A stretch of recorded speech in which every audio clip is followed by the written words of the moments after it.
Kalau untuk masalah pendidikan ini problemnya memang agak kompleks ya. Nggak ada habisnya ya? Ya, nggak ada habisnya. Karena salah satunya memang kuenya besar. Apa itu?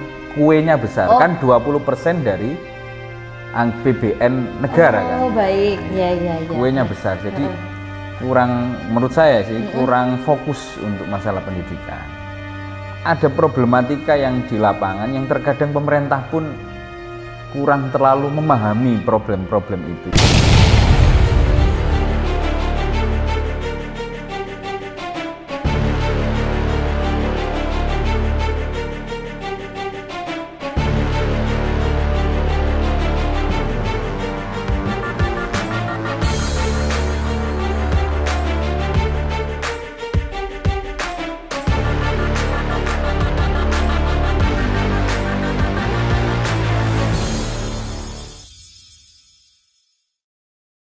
Dipersembahkan oleh Assalamualaikum warahmatullahi wabarakatuh. Alhamdulillahirabbil alamin. Apa kabar pemirsa Indonesia Berakhlak? Kembali lagi bersama Lia Hidayatul Masrifah di talk show, di podcast yang pastinya akan menyenangkan, akan membuat teman-teman selalu penasaran dengan apa aja sih diskusi yang akan kita bahas di sore hari ini. Lah, hari ini saya sudah kedatangan tamu pemirsa. Jadi beliau itu adalah kepala sekolah dari SMA Islam di Sidoarjo dan beliau adalah ketua Pergunu di Sidoarjo. Kepada Bapak Fuad, Assalamualaikum Pak Fuad. Waalaikumsalam warahmatullahi wabarakatuh. Alhamdulillah. Nama lengkap beliau itu adalah Muhammad Fuad Najib MPD. Betul?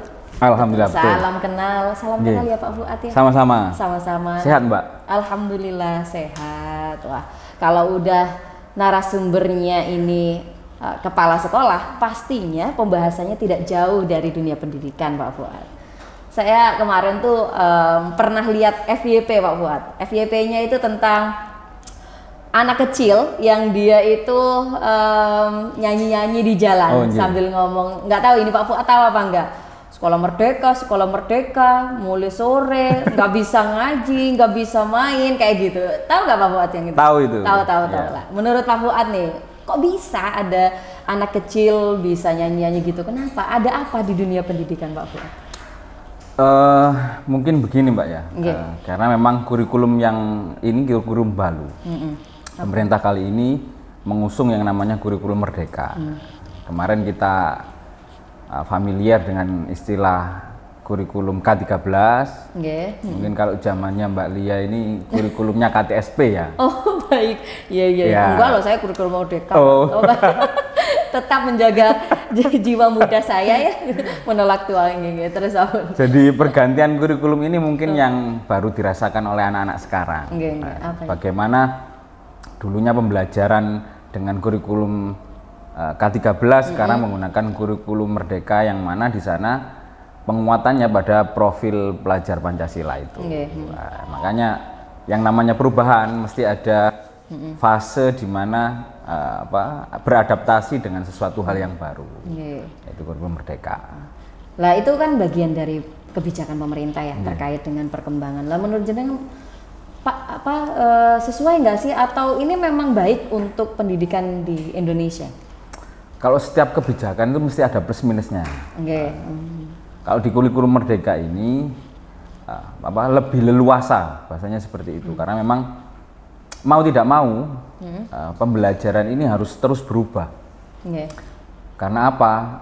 Zaman yang kita hadapi ini berbeda dengan zaman kita dulu. Mungkin zamannya Mbak Lia dulu pegang HP lulus SMA gitu. Atau masa-masa kuliah baru pegang HP. Sedangkan anak sekarang kan sudah mulai dari kecil sudah anak itu dengan gadget sudah terbiasa seperti teman sendiri. Itu harus kita pahami tentang perubahan kurikulum itu. Kebijakan itu harus berubah. Saya boleh dalil nggak ini? Wah, sangat diperbolehkan. Nggak mungkin kalau ketua Pergunu itu tidak bisa dalil. Itu pemanis, monggo Ustaz. Monggo Yai, Masya Allah. Saya kok dipanggil Yai. Sayyidina Ali itu pernah dawuh. Apa itu? Alimu auladakum li'annahum makhlukuna fi zamanin ghaira zamani wiladatikum. Artinya? Ya, didiklah anak-anak kalian karena anak-anak kalian ini dilahirkan di masa yang berbeda dengan masa kalian dilahirkan. Ya, seperti tadi, dulu kita pegang HP saja sesuatu hal yang sangat langka. Saya masih ingat zaman jenengan, mungkin juga zaman saya, kuliah pakai HP Nokia yang bagus itu orang-orang lihat semua. Sekarang orang pakai Apple biasa, orang pakai merek-merek yang branded biasa. Ya. Karena memang zamannya juga sudah berubah. Mungkin zaman jenengan dulu kalau sekolah bedak FIFA sudah cukup. Sekarang kan harus MS Glow. Oh gitu. Nah. Boleh nggak sih kita sebut merek ya? Oh sekalian mengambil iklan ini sepertinya.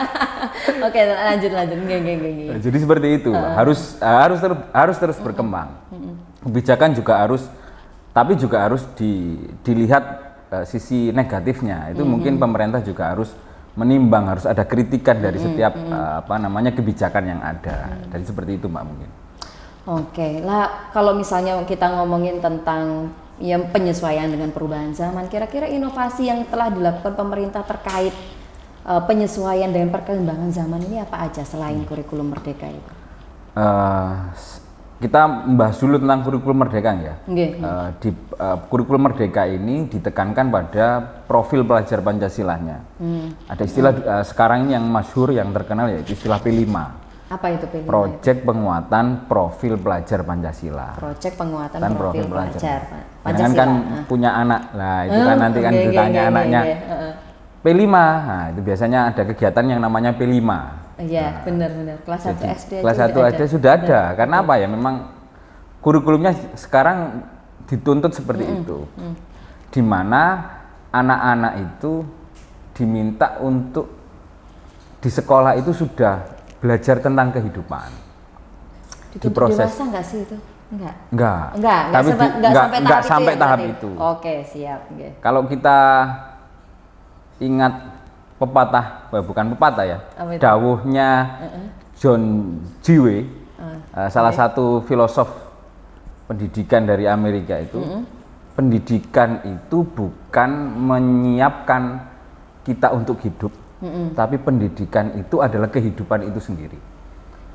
Jadi di sana anak-anak di sekolahan-sekolahan di P5 itu anak-anak diminta untuk bagaimana hidup di dalam lingkungan yang lebih kecil, yaitu di sekolahan. Makanya tema-tema yang biasanya diangkat di dalam P5 itu biasanya tema-tema seperti gaya hidup berkelanjutan, terus kearifan lokal, terus Bhinneka Tunggal Ika, bangun jiwa raganya, terus ada lagi suara demokrasi yang untuk mengajari anak-anak sedari kecil tentang arti demokrasi. Anak-anak diminta untuk pemilihan OSIS, itu kan termasuk salah satunya ada yang namanya suara demokrasi. Jadi terus ada berrekayasa dan berteknologi, dan yang terakhir biasanya ada yang namanya kewirausahaan. Anak-anak diminta untuk mandiri. Banyak yang sekolahan kita lulus itu kan pengen menjadi pegawai. Tapi entrepreneurship-nya itu kan kurang lah. Di situ anak-anak di dalam pembelajaran P5 itu diajari bagaimana dengan tema-tema itu, bagaimana nanti dia hidup gitu. Jadi berusaha hidup, pendidikan adalah kehidupan itu sendiri aja. Kata John Dewey katanya tadi. Nah kalau misalnya seperti itu, nah di Indonesia sendiri ya, kalau kita ngomongin tentang jenengan pasti wilayahnya circle, bahasa circle. Jadi circle di pendidikan itu kan kaitannya dengan misalnya satu kebijakan, kemudian inovasi yang dilakukan pemerintah. Lah itu sudah ada pemerataan nggak misalnya nih, karena di banyak murid itu tidak kemudian bisa mengakses semua perkembangan zaman itu dengan baik. Salah satunya adalah beberapa kayak misalnya sekolah inklusif atau bagi fasilitas sekolah yang berkaitan dengan inklusif. Itu menurut jenengan gimana? Apakah sudah masuk ke memperbaiki akses kepada inklusivitas itu? Memang kalau untuk pemerataan memang belum sepenuhnya rata gitu, karena memang Indonesia ini sangat luas sekali gitu loh. Indonesia sangat luas, apalagi di wilayah pucuk-pucuk di arah barat ataupun di timur. Itu memang belum terlalu merata untuk pembelajaran ini. Tapi di kurikulum merdeka kalau kita lihat, di mana ada kemerdekaan seorang guru untuk mengajar. Makanya ada istilah fase namanya, fase E dan fase F. Fase E itu untuk anak-anak kelas 10, fase F itu untuk anak-anak kelas 11, kelas 12. Jadi anak-anak kalau sekolah dulu ya, kalau kelas 11, kelas 10 naik kelas 11 kan harus tuntas pembelajarannya. Kalau sekarang fasenya, kalau fase kan nggak harus tuntas. Jadi seperti itu. Kalau dulu kan sistemnya seperti itu. Harus lulus dari setiap step. Kalau sekarang kan fase. Kadang fase memang belum selesai. Gitu. Seperti itu. Terus di sisi lain ada kemerdekaan untuk guru untuk berekspresi di dalam kurikulum merdeka itu. Contoh tadi yang jenengan sampaikan tentang anak-anak yang mempunyai kebutuhan khusus seperti inklusi gitu. Bagaimana kalau dulu kita mengenal dengan istilah RPP yang sekarang diganti istilahnya, cuma ganti istilah saja dengan istilah modul ajar. Di situ dikasih keleluasaan guru-guru juga untuk mengamati anak satu persatu.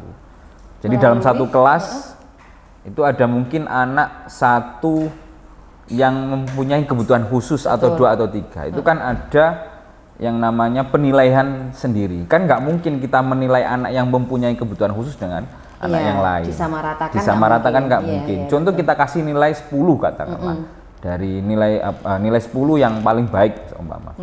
Anak kebutuhan khusus juga berhak mendapat nilai 10, tapi dari apa? Contoh kalau kita pembelajaran PPKN ataupun pembelajaran bahasa Indonesia. Untuk anak-anak yang tidak mempunyai kebutuhan khusus, kita ajari bahasa Indonesia tentang contoh kalimat majemuk setara katakan. Karena dia punya punya kelebihan, dia bisa berpikir dengan penuh. Fasenya sampai segini, anaknya nilainya segini. Untuk anak kebutuhan khusus, pembelajarannya pun juga harus berbeda. Jadi tuntutannya jangan disamakan dengan anak yang tidak mempunyai kebutuhan khusus itu tadi, dengan anak yang kebutuhan khusus. Jadi sama-sama dapat nilai 10, tapi dari hasil tes yang berbeda. Contoh kalau jenengan ngajar di TPQ, yang satu kita ajari baca Quran, deres Quran, bacaannya sudah bagus, nilainya 10. Tapi yang satunya sama-sama satu fase, kita ajari huruf hijaiyah, dia sudah lancar, nilainya 10, sama-sama nilai 10-nya. Jadi kita nggak membedakan yang seperti itu, karena memang anak-anak inklusi ini juga harus kita adopsi, kita terima juga, karena dia education for all. Pendidikan untuk semuanya itu harus dilakukan oleh negara. Tapi memang kekurangannya menurut saya, tugas guru jadi lebih kompleks lagi di situ. Lebih banyak ya. Lebih banyak. Baik. Lah itu kira-kira nih misalnya karena banyaknya beban ya. Bukan beban ya, apa sih tanggung jawab? Tanggung jawab. Okay. Jangan beban nanti seakan-akan guru bebannya banyak. Gitu ya. Nanti nggak ada yang mau jadi guru nanti khawatirnya. Bahaya itu. Tapi di Indonesia enggak lah. Insya Allah kalau di Indonesia banyak yang suka masih menjadi ingin jadi guru, karena stereotip yang ada di lingkungan kita, guru itu tetap menjadi salah satu pekerjaan yang atau sesuatu kegiatan aktivitas yang mulia. Itu perspektif jenengan. Karena hasil P3K, tahu P3K yang kemarin pegawai pemerintah dengan perjanjian kerja, kan ada istilah sekarang ada PNS sama P3K. Itu banyak generasi muda itu mundur dari P3K. Karena guru, karena dilihat kurang worth it, bahasanya seperti itu. Bahasa anak sekarang kurang worth it. Anak muda-muda ini kurang worth it. Jadi guru karena salary-nya. Iya, salary mesti. Jadi masalah. Makanya kemarin di Jawa Timur ini saja kalau nggak salah itu sekitar ada sampai ribuan P3K mengundurkan diri. Padahal dia keterima karena itu tadi salary-nya kurang stylenya, jenengan kan stylenya agak style sekali gitu loh. Style apa nih? Stylish lah maksudnya. Style acak adut. Gak. Sebenarnya kalau itu berarti kan ada beberapa elemen yang harus bekerja sama untuk pertama meningkatkan daya tarik masyarakat terhadap profesi guru ini, karena saya yakin bahwa pemerintah juga berharap terus membuat generasi di negara kita itu menjadi generasi-generasi yang unggul. Kira-kira pemerintah udah bekerja sama secara internasional nggak untuk menurut jenengan ini, untuk mengembangkan termasuk fasilitas inklusi itu, kemudian pemerataan di dunia pendidikan, khususnya di Sidoarjo menurut jenengan gimana? Apakah sudah sampai pada tahap itu? Kalau untuk masalah pendidikan ini problemnya memang agak kompleks ya. Nggak ada habisnya ya? Ya, nggak ada habisnya. Karena salah satunya memang kuenya besar. Apa itu? Kuenya besar, kan 20% dari APBN negara kan. Oh baik, nah, ya. Kuenya besar, jadi kurang, menurut saya sih kurang fokus untuk masalah pendidikan. Ada problematika yang di lapangan yang terkadang pemerintah pun kurang terlalu memahami problem-problem itu. Nah, contoh katakanlah guru agama. Ya, baik. Oke. Guru agama di sekolah. Oke. Dia sertifikasi harus ikut di Kementerian Agama. Oke. Sedangkan dinasnya dia di Kementerian Pendidikan. Oh, di Kemendikbud. Kemendikbud. Kemenak dengan Kemendikbud. Nah, ini kan bapaknya siapa ini? Kalau guru yang lain katakanlah dia dinas di sekolah, guru bahasa Indonesia, guru komputer dan lain sebagainya, ya sertifikasinya ikut Kemendikbud. Betul.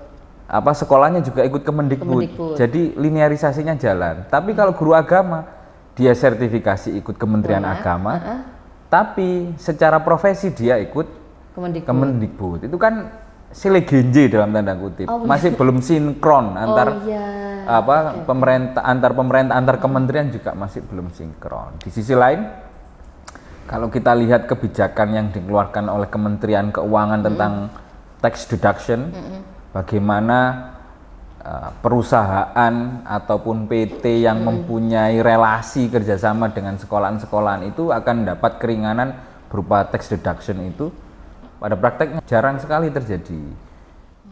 Kadang perusahaan-perusahaan besar, apa sih dampaknya kalau saya kerjasama dengan sekolahan, padahal pemerintah menyiapkan payung yang namanya tax deduction itu. Tapi kadang kurang dilirik karena itu tadi prakteknya sulit dan ya gimana keuntungannya, kan bingung ya antara ya itu tadi karena ada take and give-nya. Iya, gitu. Betul, ada take and give.